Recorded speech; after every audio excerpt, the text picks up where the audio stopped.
বাংলা বাজারের গুদামে মিলল এনসিটিবির 10,000 বই। বিনামূল্যে বিতরণের জন্য ছাপানো এসব বই খোলা বাজারে বিক্রির জন্য মজুদ করা হয়।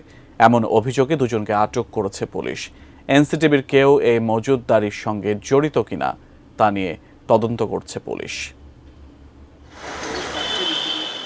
জানুয়ারি শেষ হতে চললেও এখনও বিনামূল্যে বই পৌঁছায়নি সব শিক্ষার্থীর হাতে। তবে শিক্ষার্থীরা না পেলেও টাকার বিনিময়ে খোলা বাজারে মিলছে এনসিটিবির বই। বছরের শুরু থেকেই এমন অভিযোগ শোনা যাচ্ছিল। ফলে নড়ে চড়ে বসেন আইনশৃঙ্খলা বাহিনীর সদস্যরা, বাড়ানো হয় গোয়েন্দা নজরদারি।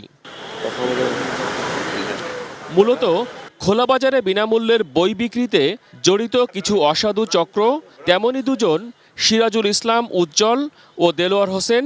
বুধবার দিবাগত রাতে তাদের আটক করে ঢাকা মহানগর পুলিশ। জব্দ হয় 10,000 বই। বাংলা বাজারের ইস্পাহানি গলির যে গুদাম আছে সেই গুদাম থেকে পেয়েছি। আমরা যেটা জানি যে আপনার এই বইগুলো সাধারণত সংরক্ষণ করা হয় এনসিটিবির দুটো গুদাম আছে, একটা হলো তেজগাঁ আর একটা টঙ্গীতে। যদি কোনো বই থাকে সেই ক্ষেত্রে সেখানে সংরক্ষণ করা হয়, এর বাইরে সংরক্ষণের কোনো সুযোগ নেই।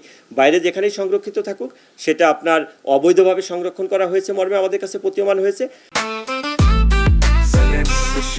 জেনেক্সে শিফট করো, লাইফকে লিফট করো। আমরা যাদেরকে গ্রেপ্তার করেছি প্রাথমিকভাবে জানতে পেরেছি সিরাজুল ইসলাম উজ্জ্বল নামে যে ব্যক্তি যাকে গ্রেপ্তার করা হয়েছে, মূলত যার গোডাউন থেকে আনা হয়েছে, তিনি 10 বছর পূর্বে একই কার্যক্রমে এর আগে একবার গ্রেপ্তার হয়েছিলেন। সেই খোলা বাজারে বই মজুদদারি করে এবং এক একটা বই 10 টাকা 12 টাকা করে কিনে উচ্চ দরে 80 টাকা 85 টাকা করে বিক্রি করে। প্রাথমিকভাবে এটা সে স্বীকার করেছে। বই সংকটের মধ্যেও খোলা বাজারে বিক্রি ও মজুদদারির সঙ্গে জাতীয় শিক্ষাক্রম ও পাঠ্যপুস্তক বোর্ড এনসিটিবির কেউ জড়িত কিনা তা খতিয়ে দেখা হচ্ছে বলেও সংবাদ সম্মেলনে জানায় পুলিশ।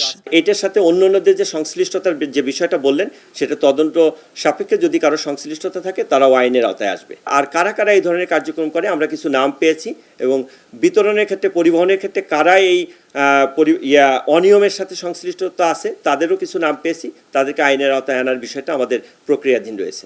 অন্যদিকে খোলা বাজারে বিনামূল্যের বই বিক্রির প্রশ্নে গোয়েন্দা নজরদারি বাড়ানো হয়েছে বলেও পুলিশের পক্ষ থেকে জানানো হয়।